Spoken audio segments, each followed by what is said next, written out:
The man emerging from the Philippine jungle on March 9, 1974, looked like a ghost from another era. His uniform was patched and repatched with plant fibers and animal hide. His rifle, a 1943 Arisaka, was still functional despite 3 decades in tropical humidity. His boots had long since rotted away, replaced by sandals carved from tree bark. But his posture was erect, military, proud. When the Philippine authorities approached him, he snapped to attention and delivered a crisp salute. In perfect Japanese, he announced his name, rank, and serial number. Second Lieutenant Hiroo Onoda, Imperial Japanese Army, serial number 473695. The officials stared in disbelief. World War II had ended 29 years ago. The Japanese Empire had surrendered in August 1945. The world had moved through the Cold War, space exploration, and into the modern era. But this soldier, this 52-year-old man who looked decades older, had been fighting the same war since 1944. Unaware that it had ended, convinced that surrender meant betrayal of his emperor and his country. For nearly 3 decades, Hiroo Onoda had survived alone in the jungle, living off the land, evading capture, maintaining his military discipline, and carrying out what he believed were his sacred orders: never surrender, keep fighting, wait for rescue. He had outlasted multiple search parties sent to find him, dismissed surrender leaflets as enemy propaganda, and continued his one-man war against an enemy that had long since become allies with his homeland.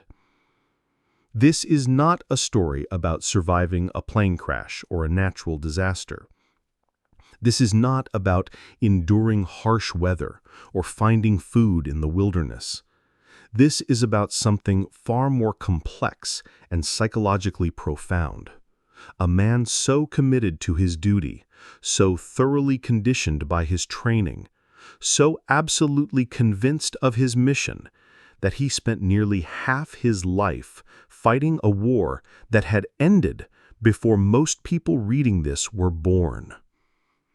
This is the story of the ultimate survival, not just of the body, but of the mind, the spirit, and an unwavering sense of purpose that sustained one man through 3 decades of isolation, danger, and psychological torment that would have broken almost anyone else.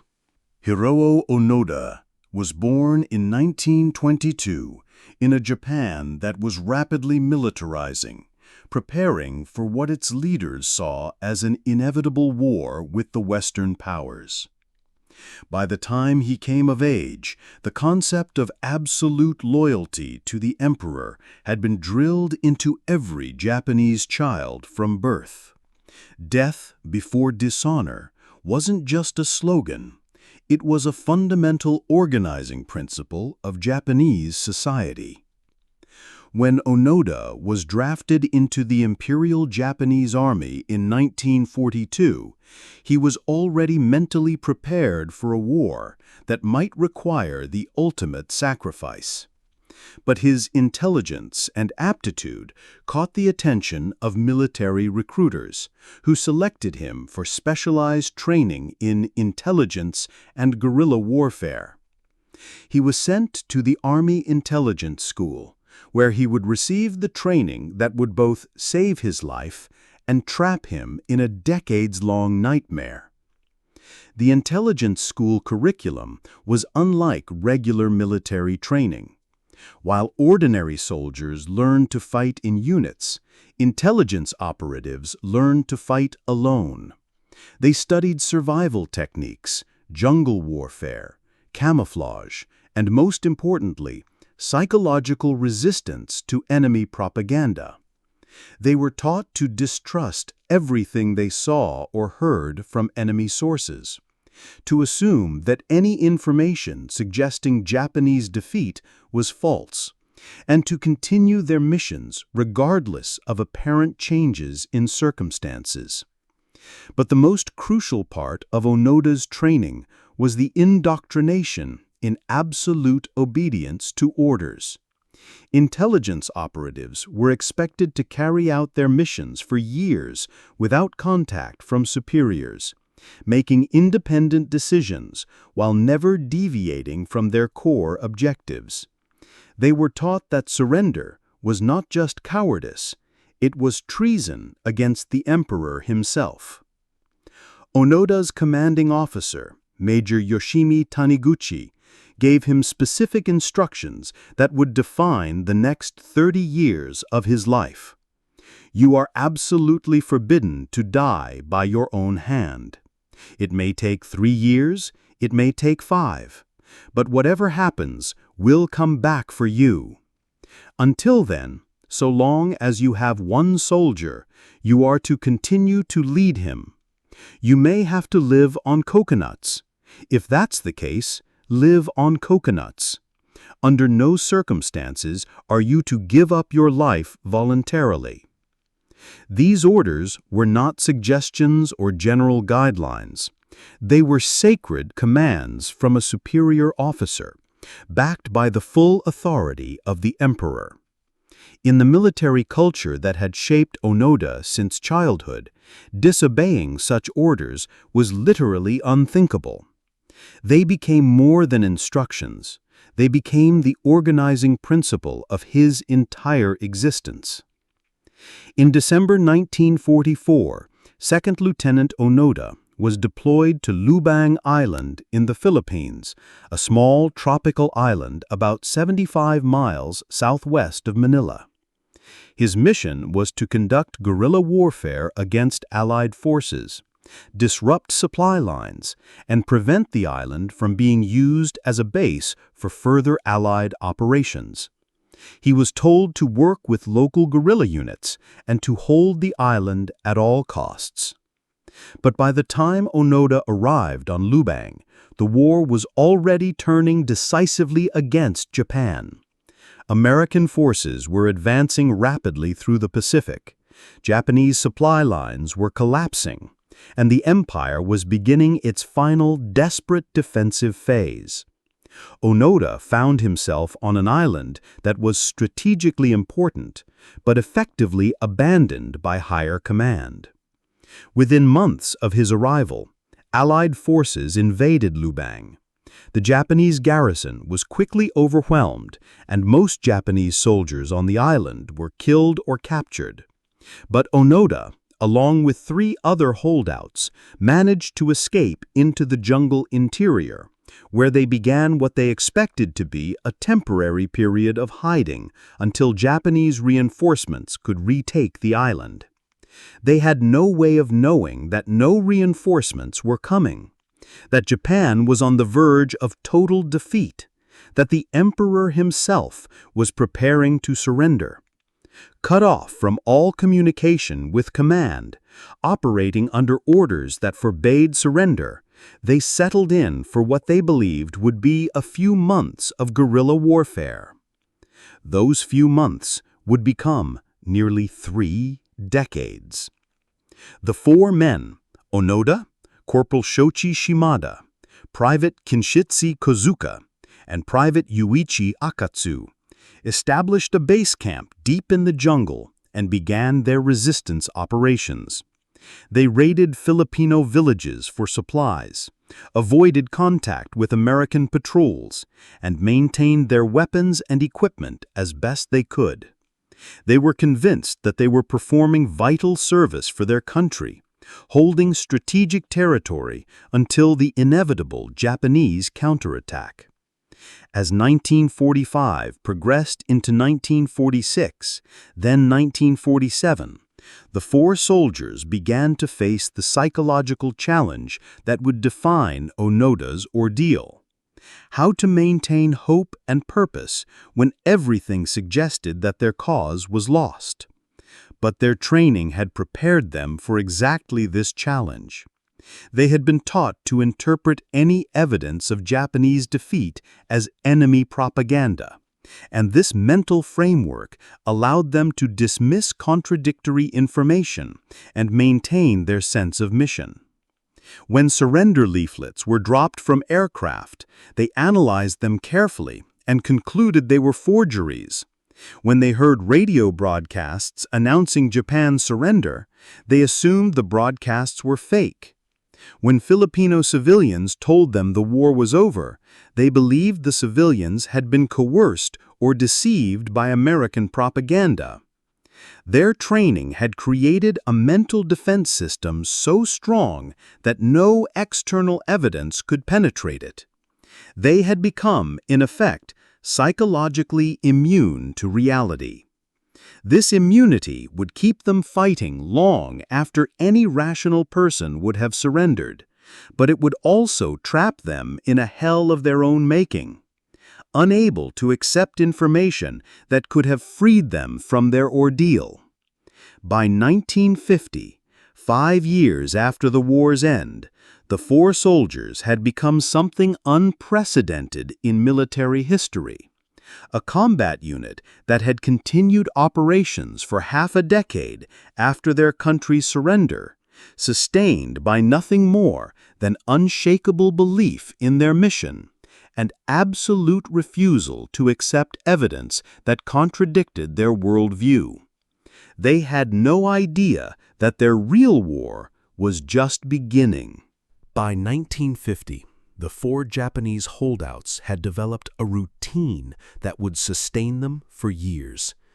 They had learned to live entirely off the jungle, hunting wild boar and cattle, gathering tropical fruits, and raiding Filipino farms for rice and other supplies. They maintained their weapons meticulously, kept military discipline, and continued to view themselves as active combatants in an ongoing war. But the psychological pressure of their situation was beginning to take its toll. Private Akatsu, the youngest of the group, started expressing doubts about their mission. He questioned whether the war might actually be over, whether they might be needlessly prolonging their suffering. To Onoda and the others, such thoughts were not just wrong, they were dangerous evidence of mental weakness that could compromise their entire operation. The group dynamics became strained as Akatsu's doubts grew stronger. Onoda, as the ranking officer, felt responsible for maintaining morale and discipline. He used every technique from his military training to reinforce their sense of purpose and mission. He reminded them of their orders, their duty to the emperor, and the sacred nature of their commitment. But he could see that Akatsu was breaking under the pressure. In 1950, 6 years after their deployment, Akatsu made a decision that horrified his companions. He decided to surrender. From Onoda's perspective, this was not just desertion, it was the ultimate betrayal of everything they had sacrificed to defend. Akatsu left their jungle camp one night and walked toward a Filipino village where he gave himself up to local authorities.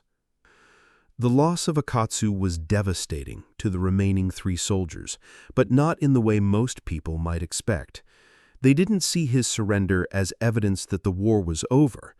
Instead, they interpreted it as proof that the enemy's psychological warfare was working, that they needed to be even more vigilant against propaganda and mental manipulation. Akatsu's departure strengthened their resolve rather than weakening it. Now down to 3 men, Onoda, Shimada, and Kozuka, adapted their operations to their smaller numbers. They became more cautious, more suspicious, more isolated. They developed an elaborate system of security measures, changing camps frequently, varying their routines, and assuming that anyone who approached them was either an enemy agent or a brainwashed civilian. Throughout the 1950s, the Philippine government and Japanese officials made repeated attempts to contact the holdouts and convince them to surrender, Search parties ventured into the jungle carrying loudspeakers, broadcasting messages from family members and former military commanders. They dropped leaflets with photographs of modern Japan, newspaper clippings about the post-war recovery, and personal appeals from the emperor himself. But each attempt to reach them only reinforced their conviction that they were facing sophisticated enemy propaganda. The voices on the loudspeakers sounded wrong to them. Family members who had aged 10 years, military commanders speaking in ways that seemed scripted. The photographs looked fake, the newspaper stories too convenient, the emperor's appeals too different from the wartime rhetoric they remembered. Their intelligence training had taught them to question everything, and now they questioned everything so thoroughly that truth became indistinguishable from lies.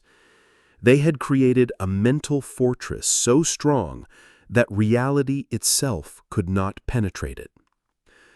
In 1954, 10 years after their deployment, tragedy struck the small band when Corporal Shimada was killed in a firefight with Philippine search teams. From Onoda's perspective, Shimada had died a hero's death, fighting for his country and emperor. The loss was devastating, but it also confirmed everything Onoda believed about their situation. They were still at war. The enemy was still actively hunting them, and their mission was more important than ever. Now only Onoda and Kozuka remained. The two men had been together for a decade, sharing every hardship, every danger, every moment of doubt and determination. They had become more than comrades. They were brothers bound by shared experience that no one else in the world could understand. Together, they continued their impossible war. The 1960s brought new challenges as the modern world began to encroach on their jungle sanctuary. The Philippines was developing rapidly with new roads, modern communications, and increasing contact with the outside world. But Onoda and Kozuka interpreted these changes as evidence of enemy occupation and colonization. Radio broadcasts, aircraft overflights, and construction projects all seemed to confirm their belief that the Americans had taken over the Philippines and were trying to erase all traces of Japanese presence. They adapted their tactics to the changing environment, becoming even more secretive and elusive. They learned to avoid roads, stay away from populated areas, and minimize their contact with civilians. They developed new camouflage techniques, improved their jungle survival skills, and maintained their weapons despite the increasing difficulty of finding ammunition and spare parts. But perhaps most remarkably, they maintained their mental discipline. 20 years after the war's end, Onoda and Kozuka still performed daily military drills, still maintained military bearing, and still viewed their situation through the lens of active combat operations. They had preserved not just their physical survival, but their identity as soldiers fighting for their country. In 1972, another tragedy shattered their small world. Kozuka was killed by Philippine police during a raid on a local farm. After 28 years together, Onoda was suddenly, completely alone in the Philippine jungle. He was 50 years old, had spent more than half his life in hiding, and faced the prospect of continuing his mission indefinitely with no human companionship, no support, no hope of rescue, except his unshakable faith that Japan would eventually return for him. Most people would have surrendered at that moment. The psychological pressure of complete isolation, combined with decades of hardship and the loss of all companions, would have broken even the strongest will. But Onoda was not most people. His training, his conditioning, and his absolute commitment to his orders had created something unprecedented. A human being so completely dedicated to his mission that even total isolation could not shake his resolve. He buried Kozuka with military honors, said prayers for his fallen comrade, and then returned to his solitary war. He had made a promise to his commanding officer 30 years earlier, and he intended to keep that promise no matter what the cost. Alone in the jungle for the first time in nearly 3 decades, Hiroo Onoda faced a psychological challenge that no military training could have prepared him for. He had lost not just his companions, but his entire social world. For 28 years, he had shared his daily existence with other human beings who understood his mission, believed in his cause, and reinforced his interpretation of their situation. Now, he was completely isolated, with no one to confirm his reality except himself. But instead of breaking under this pressure, Onoda adapted. He restructured his daily routine to maintain military discipline even without fellow soldiers to command or be commanded by. He continued to perform daily inspections of his equipment, conducted reconnaissance patrols of his territory, and maintained detailed mental records of enemy movements and activities. He became a one-man army, carrying out all the functions of a military unit by himself. His ability to maintain sanity in complete isolation was extraordinary, but it came at a price. Without other perspectives to moderate his interpretations of events, Onoda's worldview became even more rigid and self-reinforcing. Every piece of evidence that contradicted his beliefs was automatically dismissed as enemy deception. Every development in the outside world was filtered through his conviction that he was still fighting World War II. The psychological mechanisms that kept him sane also kept him trapped. His military identity had become so central to his sense of self that abandoning his mission would have meant psychological death. He was no longer just following orders, he had become his orders, a living embodiment of absolute loyalty and military discipline. Throughout the 1970s, as the world around him continued to modernize and change, Onoda maintained the same routines he had followed for decades. He woke before dawn, performed calisthenics, inspected his equipment, planned his daily activities, and carried out reconnaissance missions. He treated every day as if it were 1944, every encounter as if it were a combat situation, every decision as if it could determine the outcome of the war. His survival skills had reached an almost supernatural level.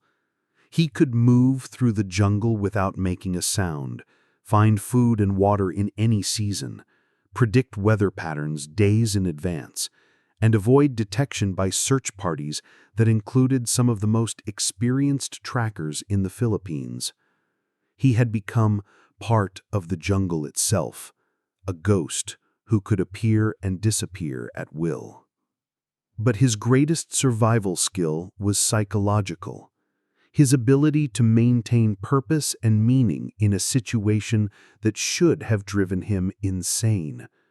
He had found a way to transform isolation into mission, loneliness into duty, despair into determination.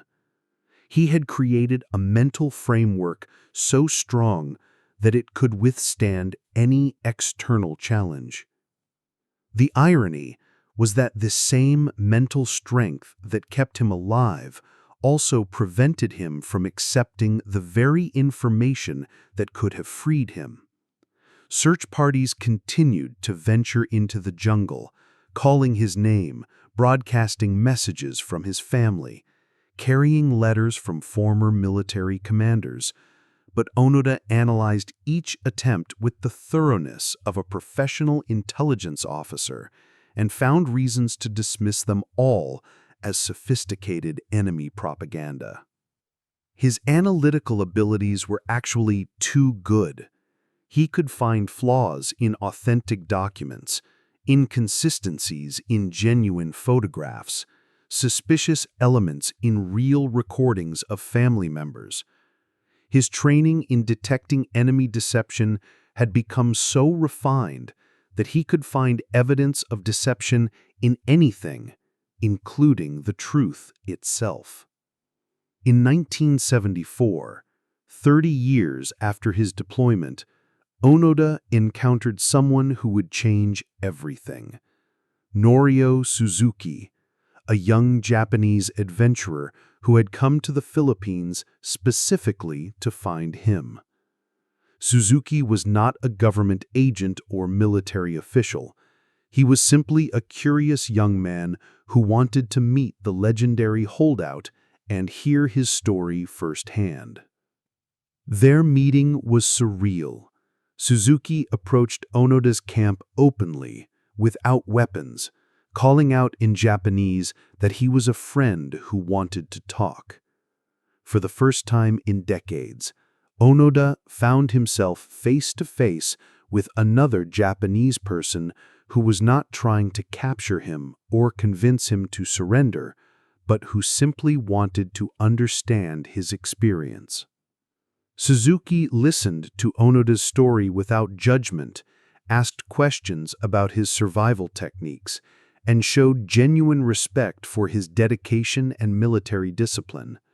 For Onoda, it was the first normal human conversation he had had in years. But when Suzuki tried to explain that the war was over and that Japan wanted him to come home, Onoda politely but firmly disagreed. "I am still under orders," Onoda explained. "I cannot surrender or abandon my post without direct orders from my superior officer. If the war is truly over, then Major Taniguchi will come to relieve me of my duties. Until then, I must continue my mission." Suzuki realized that he had encountered something unprecedented, a man so completely committed to his military duty that no matter how much evidence or persuasion could convince him to abandon his post. His loyalty was absolute, and only official military orders could release him from his obligation.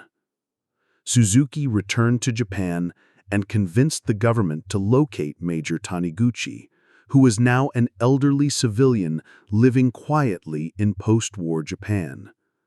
The major agreed to travel to the Philippines to officially relieve Onoda of his duties, but he was deeply moved and disturbed by the realization that his orders from 30 years earlier had condemned a loyal soldier to 3 decades of isolation and hardship. The meeting between Onoda and his former commanding officer was emotionally devastating for both men. Major Taniguchi, now in his 70s, looked at the 52-year-old soldier who had spent half his life carrying out impossible orders and struggled to find words adequate to the situation. "Lieutenant Onoda," he said, his voice breaking, "I formally relieve you of your duties. The war is over. You may come home now." For the first time in 30 years, Hiroo Onoda allowed himself to consider that his war might actually be over. The words he had waited 30 years to hear had finally been spoken by the only person in the world who had the authority to speak them. His mission was complete, his orders fulfilled, his loyalty proven beyond any possible doubt. But even in that moment of release, Onoda felt not relief, but profound sadness. The war that had given his life meaning and purpose was over, and he would have to learn to live in a world that had moved far beyond everything he knew and understood. His survival had been complete, but now he faced perhaps the greatest challenge of all: learning how to stop surviving and start living again.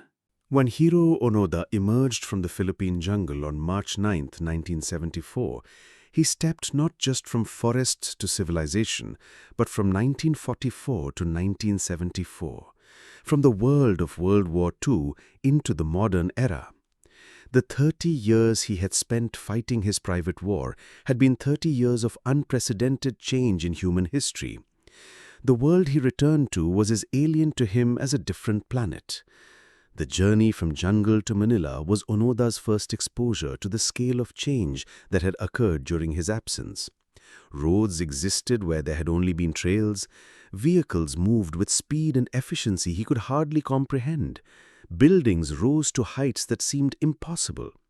The Philippines he remembered as a war-torn battlefield had become a modern, developing nation.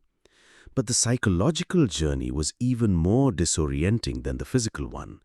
For 30 years, Onoda's entire reality had been organized around the premise that he was fighting for the Japanese Empire in World War II. Every decision, every action, every moment of his existence had been filtered through that understanding. Now he had to confront the reality that the world he had been fighting for no longer existed. The Japan he returned to was not the militaristic empire he had left in 1944. It was a pacifist democracy, allied with the United States, focused on economic development rather than military conquest. The emperor he had served with absolute loyalty was still alive, but he was now a symbolic figure in a constitutional monarchy. The military culture that had shaped Onoda's entire identity had been completely transformed. Media attention was immediate and overwhelming. Onoda's story captured global imagination. Here was a man who literally fought World War II for 30 years after it ended, a living piece of history who had preserved in his own person the mindset and dedication of a vanished era. Journalists, historians, and curiosity seekers descended on him, all wanting to understand how such complete dedication was possible. But Onoda struggled to explain his experience to people who had never faced such absolute commitment to duty. How could he make them understand that his 30 years in the jungle had not felt like imprisonment or suffering, but like service to something greater than himself? How could he convey the sense of purpose and meaning that had sustained him through decades of hardship? The practical challenges of returning to civilization were enormous.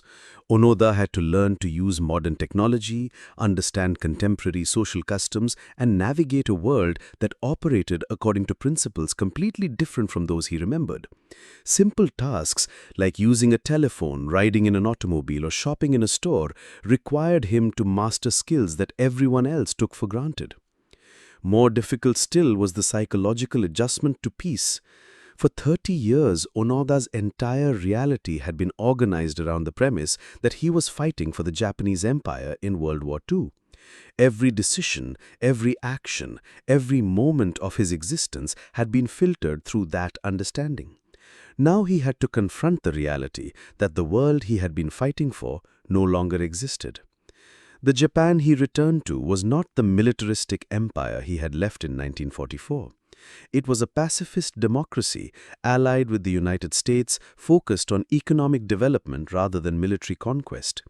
The emperor he had served with absolute loyalty was still alive, but he was now a symbolic figure in a constitutional monarchy. The military culture that had shaped Onoda's entire identity had been completely transformed. The hero's welcome he received in Japan was both gratifying and bewildering. He was celebrated as a symbol of Japanese loyalty and dedication, praised for his unwavering commitment to duty, honored as a living example of the samurai spirit. But he struggled with the adulation, feeling that he had simply done what any Japanese soldier should have done in his circumstances. Perhaps most challenging was learning to live without the sense of mission that had organized his existence for 3 decades. In the jungle, every day had clear purpose: survive, maintain equipment, gather intelligence, carry out orders. In modern Japan, he faced the existential challenge that confronts many veterans: how to find meaning and purpose in civilian life after years of military service.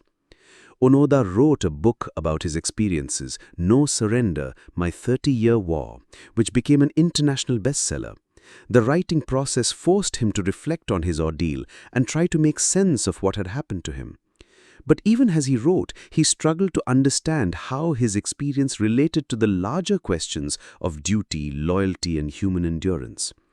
Critics emerged who questioned the wisdom of Onoda's actions and the costs of his absolute loyalty. Filipino families who had lost members to his raids during the 30-year period challenged the narrative that portrayed him as a hero. They pointed out that his dedication to orders had led to genuine harm to innocent people who had no connection to World War II. Onoda acknowledged these criticisms and expressed regret for the suffering his actions had caused. But he also maintained that he had acted according to his understanding of his duties as a soldier. The moral complexity of his situation, a man following orders that had led to both extraordinary personal sacrifice and harm to others, reflected the broader complexities of military service and absolute loyalty. Eventually, Onoda emigrated to Brazil, where he established a cattle ranch and attempted to build a new life far from the spotlight of his fame. The wide open spaces of the Brazilian countryside provided some echo of the freedom he had known in the jungle, and the physical demands of ranching gave him work that felt meaningful and purposeful. But he never fully adjusted to the modern world. Throughout his later life, Onoda remained a man out of time, someone whose formative experiences belonged to an era that had vanished. He would return to Japan periodically and speak about his experiences, always emphasizing the importance of duty, dedication, and service to something greater than oneself. His story raised profound questions about the nature of loyalty, the costs of absolute commitment, and the psychological mechanisms that allow human beings to endure seemingly impossible circumstances. Was his 30-year ordeal an example of admirable dedication or dangerous fanaticism? Was his survival a testament to human resilience or a cautionary tale about the dangers of unquestioning obedience? Different people answered these questions differently, but no one could deny the extraordinary nature of what Onoda had accomplished. He had survived 3 decades of isolation, maintained his sanity and purpose through circumstances that would have broken most people, and preserved his humanity despite being cut off from human society for half his adult life.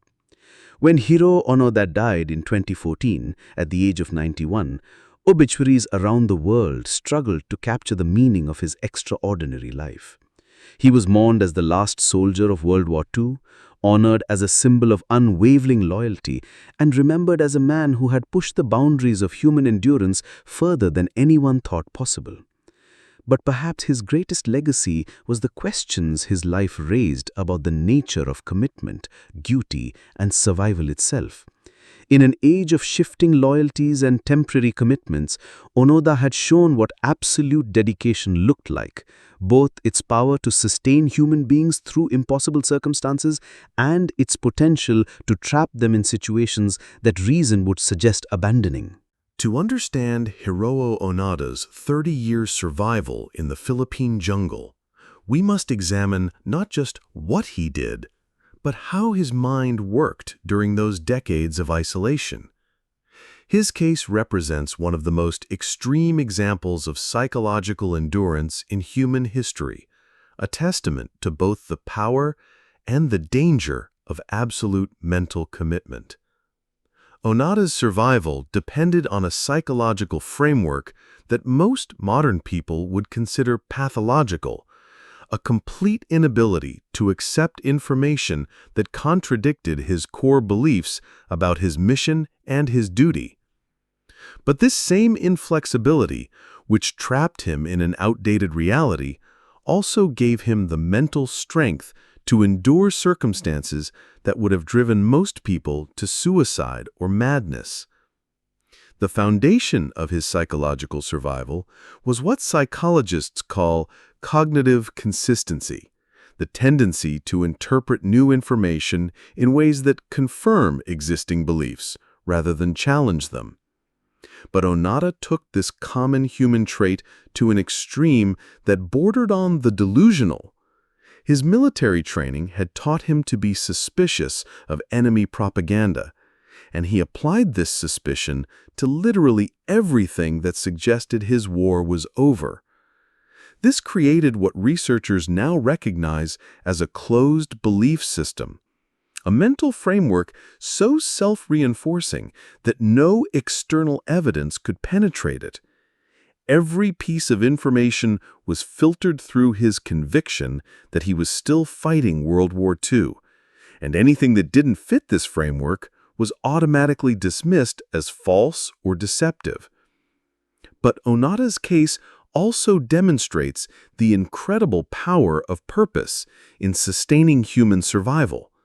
For 30 years, he never wavered in his sense of mission, never questioned the meaning of his daily existence, never faced the existential despair that destroys so many people in far less challenging circumstances. His orders gave him not just something to do, but someone to be, a soldier serving his country and emperor. The daily routines he maintained were crucial to his psychological survival. Military discipline provided structure and meaning to days that could easily have dissolved into aimless survival. By continuing to perform military duties, equipment maintenance, reconnaissance, planning, he preserved his identity as a soldier rather than deteriorating into a jungle hermit. His ability to maintain hope for 30 decades was extraordinary. Despite the complete absence of any Japanese military presence, despite the obvious modernization of the Philippines, despite decades without any contact from his superiors, Onoda never abandoned his faith that rescue would eventually come. This hope was not based on realistic assessment of his situation, but on absolute commitment to the promises he had been given. The social isolation he endured would have been devastating for most people, but Onoda found ways to maintain human connection even in complete physical isolation.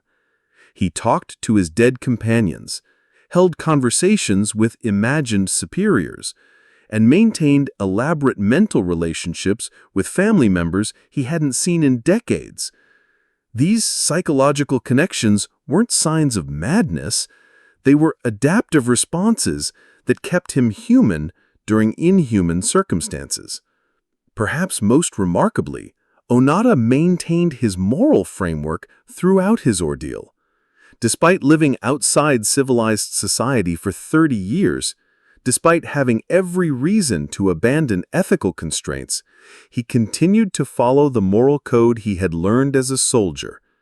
He took only what he needed from Filipino farms, avoided unnecessary violence, and treated civilian populations according to the rules of war as he understood them. His case challenges common assumptions about psychological breaking points and human endurance. Most survival experts assume that people have limits, points beyond which continued suffering becomes unbearable and surrender becomes inevitable. But Onoda demonstrated that under certain psychological conditions, these limits might not exist. His faith in his mission was so complete that it made continued suffering not just bearable, but meaningful. The religious dimensions of Onoda's experience cannot be ignored. His loyalty to the emperor contained elements that were genuinely spiritual, a faith so complete that it transcended rational analysis and became a form of secular mysticism. This spiritual element provided resources for psychological survival that purely rational approaches could never have supplied. But his case also illustrates the dangers of absolute faith and unquestioning obedience. The same psychological mechanisms that enabled his survival also prevented him from making rational decisions about his situation. His mental strength became a form of mental prison, trapping him in outdated beliefs that caused unnecessary suffering for himself and others. Modern psychology struggles to classify Onoda's mental state during his 30 years in the jungle. He was clearly delusional in his belief that World War II was continuing, but he was also highly functional, adaptive, and effective in achieving his goals. He maintained his sanity through circumstances that would have destroyed most people. But his sanity was organized around premises that were completely false. His experience raises profound questions about the relationship between mental health and adaptation to extreme circumstances. Was Onoda's unwavering faith a sign of psychological strength or psychological damage? Was his survival a triumph of human resilience, or a cautionary tale about the costs of absolute loyalty? Different experts answer these questions differently, but all agree that Onoda's case expanded understanding of human psychological limits. He proved that under certain conditions, human beings can maintain complex belief systems and sophisticated behaviors for decades in complete isolation. He demonstrated that the mind's capacity for self-deception can either be a survival tool or a trap, depending on circumstances. Perhaps most importantly, Onoda's story reveals the incredible power of meaning and purpose in human survival. People can endure almost any hardship if they believe their suffering serves a greater cause. But it also shows the danger of purposes that become divorced from reality, of loyalty that becomes more important than truth, of faith that cannot be questioned or modified by experience. His 30-year ordeal stands as one of the most extreme examples of psychological survival in human history, a testament to both the remarkable resilience of the human mind and the potential costs of absolute commitment to beliefs that may no longer serve their original purpose. Hiroo Onoda's survival for 30 years in the Philippine jungle required more than just psychological endurance. It demanded the mastery of practical skills that few modern humans ever develop. His transformation from a young intelligence officer to a master of jungle survival represents one of the most complete adaptations to wilderness living in recorded history. When Onoda first entered the jungle in 1944, he possessed the basic survival training provided to Japanese intelligence officers: knowledge of edible plants, water purification techniques, basic shelter construction, and elementary hunting skills. But these skills were designed to sustain soldiers for weeks or months, not decades. Onoda had to develop expertise that went far beyond anything taught in military training. His first challenge was nutrition. The Philippine jungle offered abundant food sources, but identifying, harvesting, and preparing them safely required knowledge that took years to acquire. Onoda learned to recognize dozens of edible plants, fruits, and roots. He mastered the seasonal patterns of tropical vegetation, knowing when particular foods would be available and where to find them. Protein was more challenging. Onoda became an expert hunter, developing techniques for taking wild boar, water buffalo, and smaller game.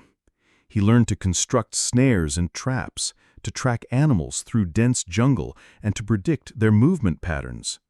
Most remarkably, he taught himself to hunt with weapons and ammunition that were constantly deteriorating, eventually learning to make his own arrows and spear points from jungle materials.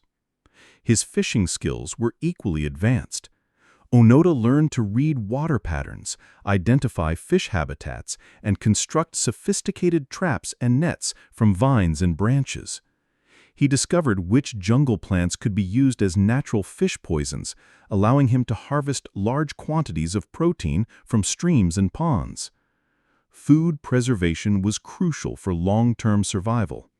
Onoda mastered smoking techniques that could preserve meat for weeks, learned which plants had natural antimicrobial properties, and developed methods for storing food that would protect it from tropical humidity and insects. He essentially recreated Stone Age food technologies using only materials available in the jungle. Shelter construction evolved from basic military fieldcraft to sophisticated architectural knowledge. He learned to build structures that could withstand typhoons, provide protection from tropical diseases, and remain hidden from search parties. His shelters incorporated ingenious ventilation systems, water collection features, and camouflage so effective that some were never discovered despite intensive searches. Tool-making became a crucial survival skill. As his military equipment gradually wore out, Onoda learned to create replacements from jungle materials. He made knives from metal salvaged from crashed aircraft, created fire-starting tools that worked in humid conditions, and fashioned everything from cooking utensils to sewing needles from bamboo, bone, and scavenged materials. His medical knowledge expanded from basic military first aid to comprehensive jungle medicine.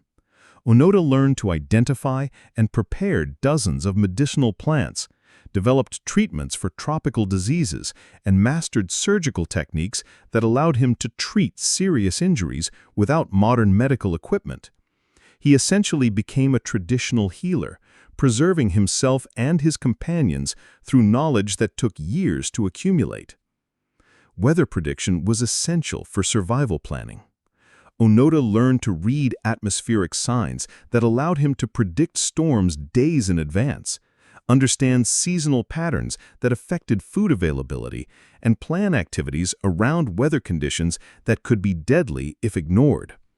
His meteorological knowledge became so sophisticated that he could predict typhoons more accurately than modern weather services. Navigation in dense jungle required skills that few people ever master. Onoda learned to move through terrain without compasses or maps, using subtle environmental clues to maintain direction and locate himself. He developed mental mapping abilities that allowed him to maintain detailed knowledge of territories covering hundreds of square miles. Camouflage and concealment reached levels that bordered on the supernatural. Onoda learned to move through jungle without leaving traces, to hide signs of his presence from skilled trackers, and to blend so completely with his environment that he could remain undetected even when search parties passed within feet of his position.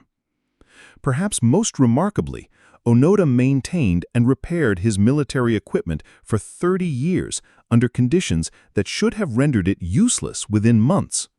He learned metallurgical techniques that allowed him to prevent rust and corrosion, developed lubricants from jungle plants, and created replacement parts for his rifle that kept it functional until the day he surrendered. His textile skills were equally impressive. As his uniforms rotted away in the tropical climate, Onoda learned to create clothing from plant fibers, animal hides, and salvaged materials. He mastered weaving, tanning, and sewing techniques that allowed him to maintain appropriate clothing and equipment despite having no access to manufactured materials. Fire was crucial not just for cooking and warmth, but for tool-making, food preservation, and protection from insects and dangerous animals. Onoda mastered fire-making techniques that worked in the wettest conditions, learned to maintain fires that could burn for days, and developed methods for creating fires that produced minimal smoke to avoid detection.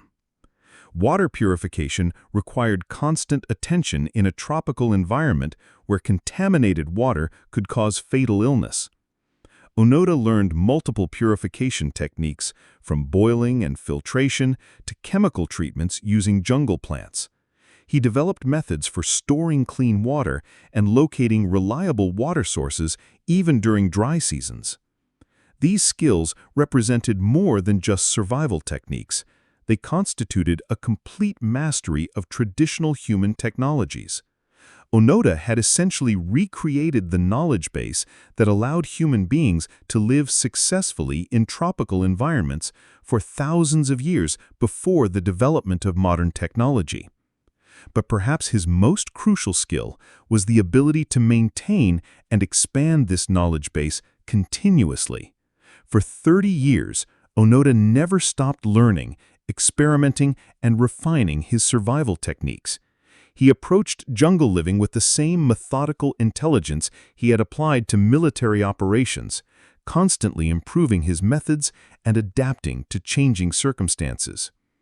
When researchers examined Onoda's survival techniques after his return to civilization, they were amazed by the sophistication and completeness of his knowledge. He had become, in effect, a master practitioner of Stone Age technology, preserving skills and knowledge that most modern humans have completely lost.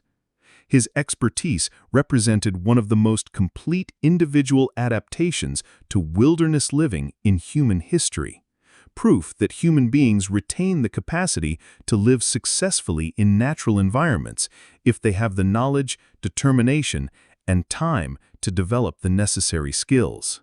While Hiroo Onoda fought his private war in the Philippine jungle, the world around him underwent transformations so profound that they amounted to a complete reorganization of human civilization.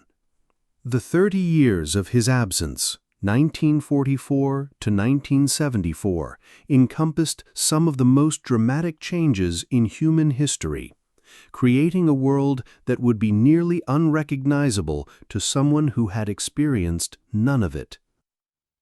When Onoda entered the jungle in December 1944, World War II was still raging, though nearing its end. The atomic age had not yet begun. Computers did not exist. Television was a novelty available to only a few wealthy families, and most of the world still lived much as it had for centuries.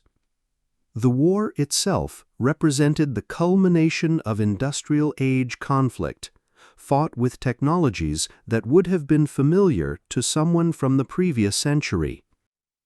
By the time he emerged in 1974, humanity had split the atom, walked on the moon, developed computers that could fit in a room, established global television communications, and created weapons capable of destroying civilization itself. The world had moved from the industrial age into the atomic age, then into the space age, and was beginning to enter the information age. The Japan that Onoda had served no longer existed in any recognizable form. The militaristic empire that had sent him to war had been completely dismantled and replaced by a pacifist democracy focused on economic rather than military power. The emperor he had served with absolute loyalty was still alive, but had been transformed from a divine ruler into a symbolic figurehead in a constitutional monarchy. Most shocking of all, Japan had become a close ally of the United States, the very enemy Onoda had been fighting against. The two nations had not just made peace, they had formed one of the most important strategic partnerships in the world. American troops were stationed in Japan, American companies operated there freely, and Japanese and American cultures had begun to influence each other profoundly. The Philippines had gained full independence from the United States in 1946, becoming a sovereign nation with its own government, military, and international relations. The islands where Onoda had hidden were now part of a modern developing country, with roads, schools, hospitals, and communication systems. Villages he remembered as primitive settlements had grown into towns and cities. Technology had advanced at a pace that would have seemed like science fiction to someone from 1944. Television had become universal in developed countries, allowing people to witness events happening on the other side of the world in real time. Commercial aviation had made international travel routine for millions of people. Satellites circled the Earth, providing communications and navigation services that seemed magical to earlier generations. The global political landscape had been completely transformed. The colonial empires that had dominated the world for centuries had collapsed, replaced by dozens of new independent nations. The Cold War between the United States and Soviet Union had become the defining political reality, with the threat of nuclear war hanging over all human civilization. Space exploration had become reality rather than fantasy. Human beings had not only left Earth's atmosphere, but had actually walked on the surface of the Moon. Unmanned probes had traveled to other planets, sending back photographs of alien worlds. The universe itself had expanded from the solar system, known in 1944, to include billions of galaxies containing countless stars and planets. Medicine had been revolutionized by antibiotics, vaccines, and surgical techniques that would have seemed miraculous in 1944. Diseases that had killed millions of people were now easily treatable or had been completely eliminated. Life expectancy had increased dramatically in most countries, and medical procedures that were impossible in 1944 had become routine. Social changes were equally dramatic. The rigid social hierarchies that had defined most societies for centuries were breaking down, replaced by more fluid systems based on education and economic achievement rather than birth. Women had gained political and economic rights that would have been unimaginable in 1944. Racial segregation and colonialism were being challenged and dismantled around the world.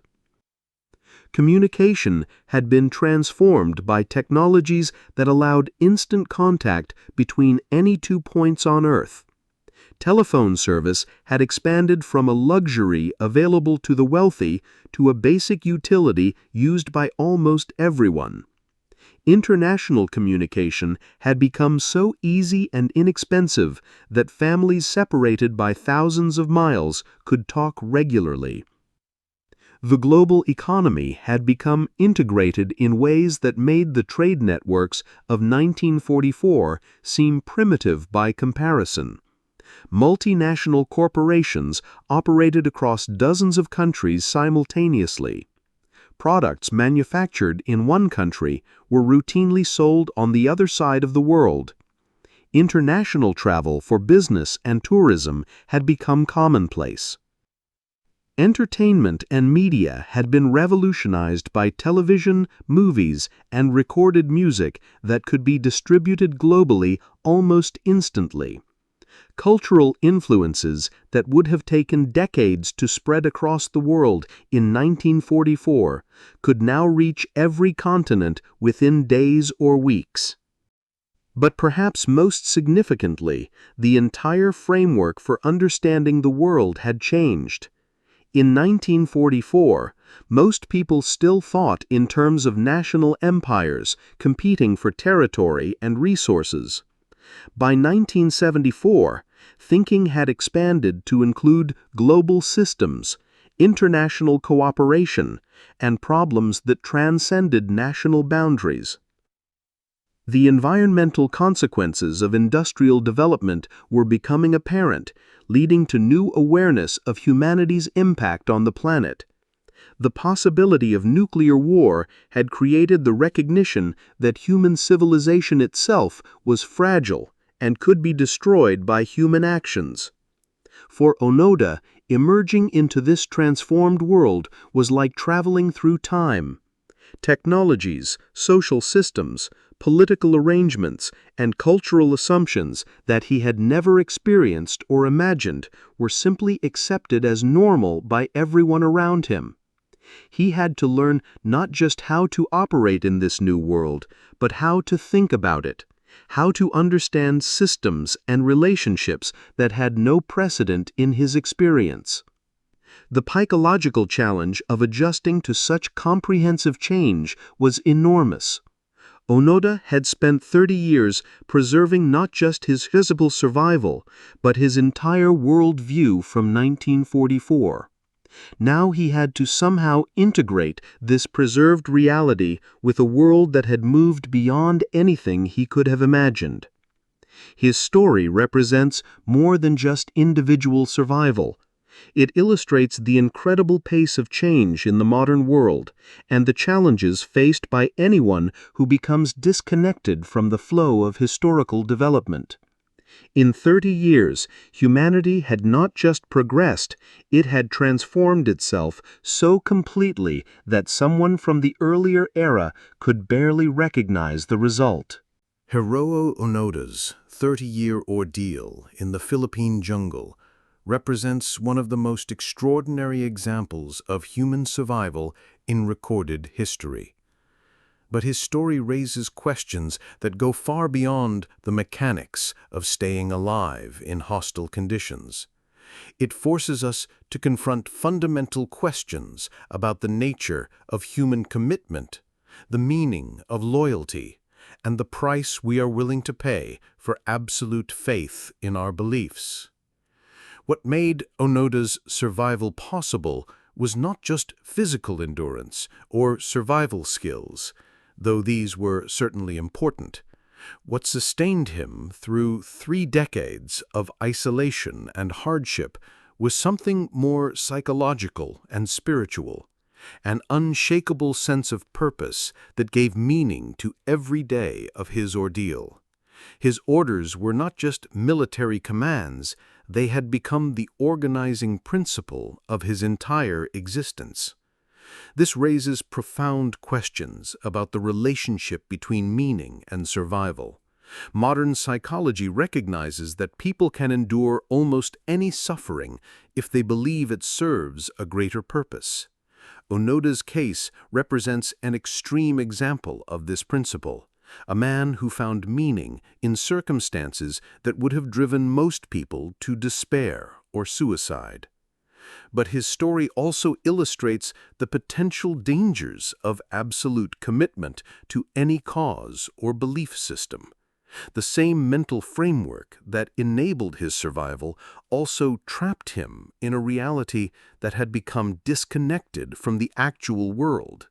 His loyalty, while admirable in its completeness, prevented him from making rational decisions about his situation. The moral dimensions of Onoda's story are complex and troubling.